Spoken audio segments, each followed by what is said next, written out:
Tilecast. News, features and analysis brought to you by Diary of a Tile Addict.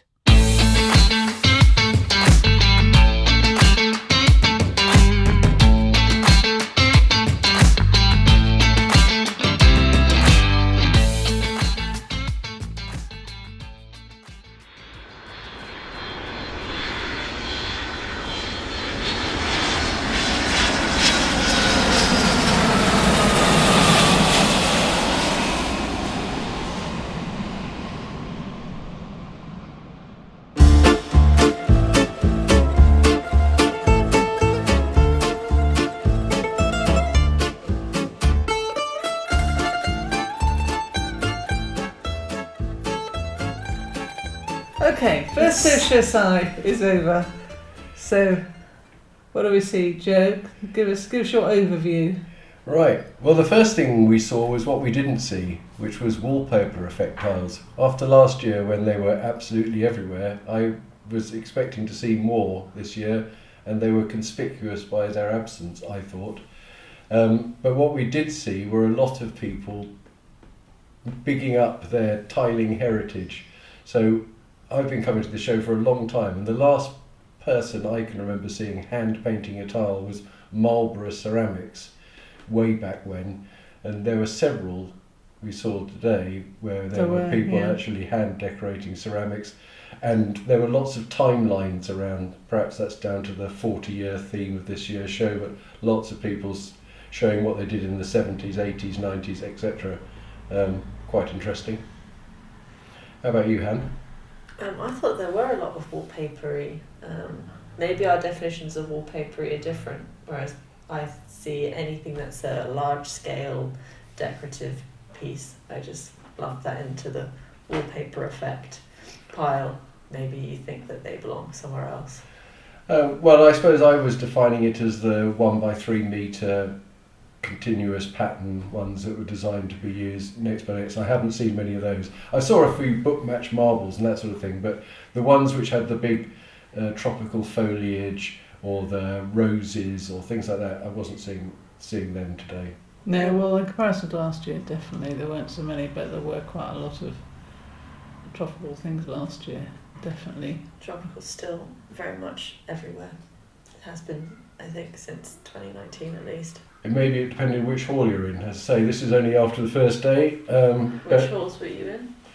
That was largely, we were in 30, 36, 25, 26 were the main four for us. You got around today then. We were trying to do an overview, so yeah, we'd all split up, and so Hannah was going solo with Dan, and Joe and I were going round, and it's interesting that we've come back with different perspectives.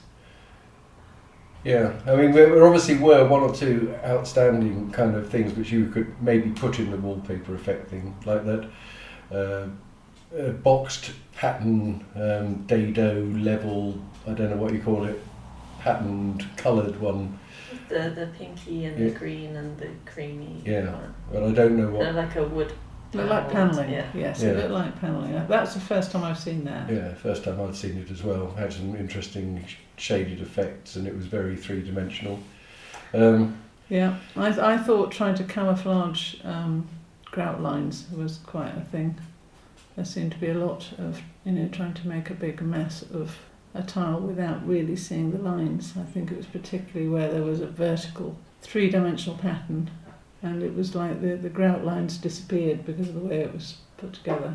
Yeah. There were lots of new versions of wood effect tiles with vertical patternings on them, a bit like the ones that we saw last year, which were designed to look like the deck of a fancy yacht, but these ones were much more two woods put together in long strips or wavy formats. Lots of those, sort of softening the wood look. Plenty of that. Yeah. Hannah's nodding. I'm nodding, yes. A favourite so far?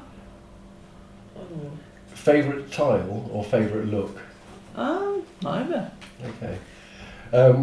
Well, I thought if I had to single anything out, I did think originally we started there, but it was, I think, still was the thing I would refer back to was all three brands from Peronda were outstanding. I thought, really liked everything they were doing pretty much.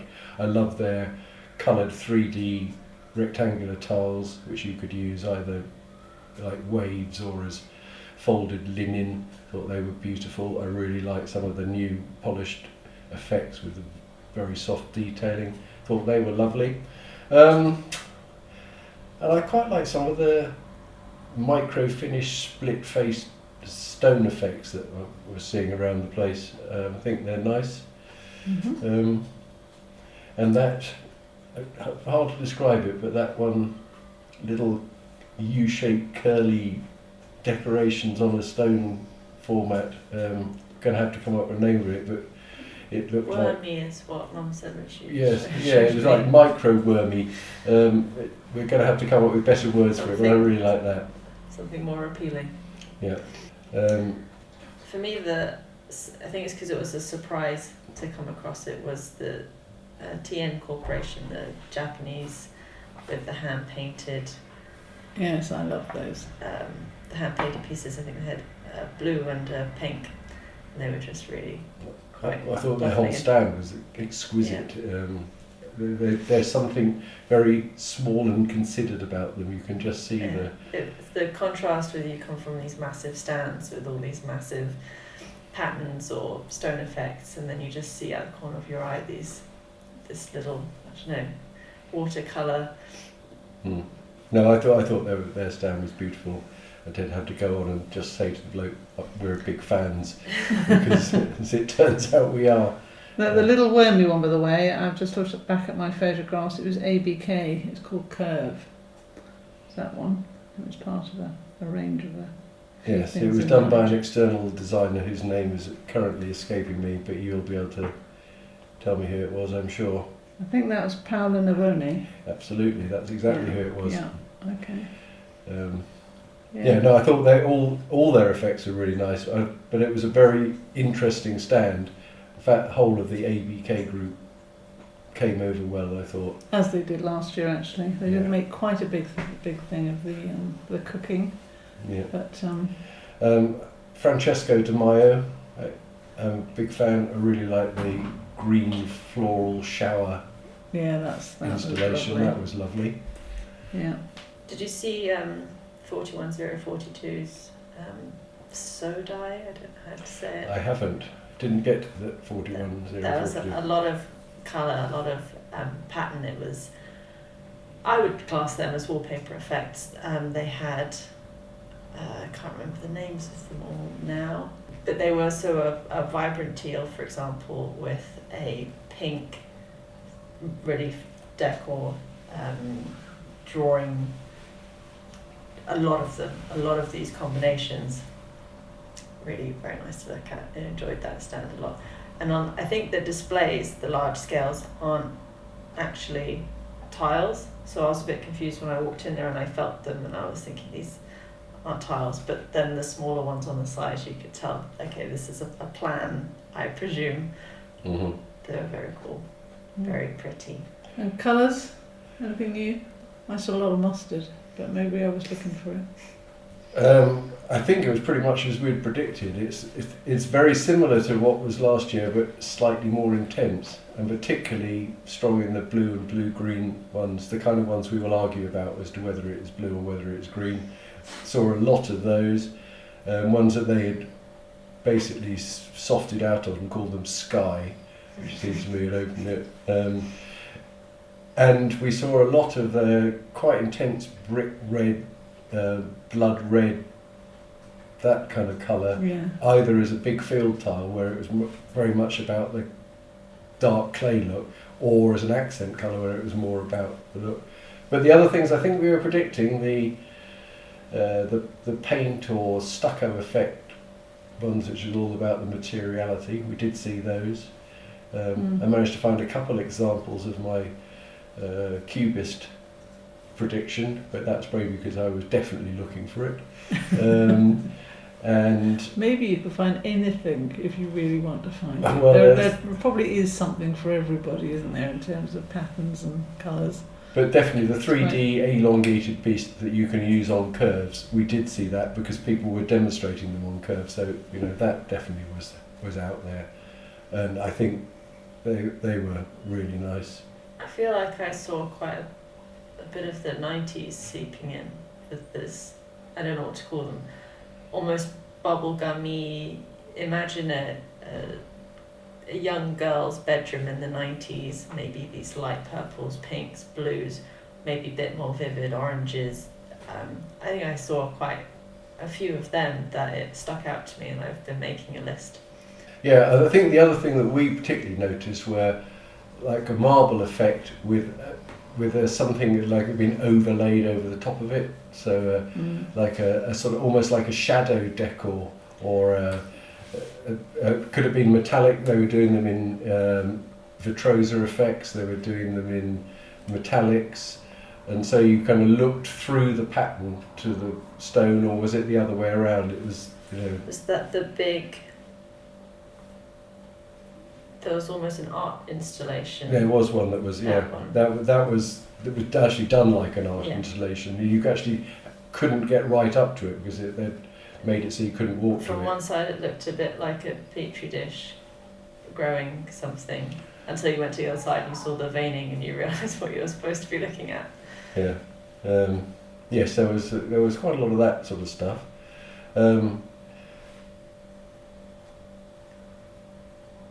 One or two quite sort of pretentious stands, I thought, which demanded a lot of you. Where you had to kind of walk along as though you were going somewhere between a prison and an art gallery.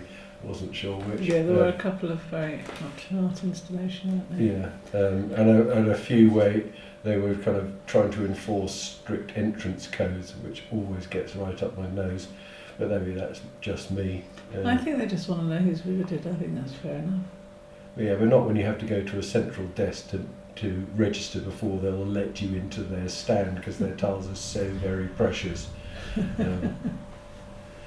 Can't be doing with all that. What did you think of, was it Cersaie?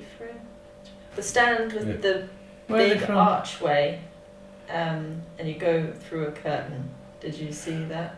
No, but I will have a look at it tomorrow. Then you should go through the curtain and see is what's it? behind Is it. there a magic wonderland behind it? Yeah, Dan went through it to see. I'm not going to. Is that when he grew his second head? What else did we see? I saw quite a lot of 5 centimetre wide tiles by up to 300 mil, but mainly 5 by 15s. Yeah, strips. Yeah, Basically. strips quite that interesting. were laid in all either different. parallel or in a bonding fashion. Yeah.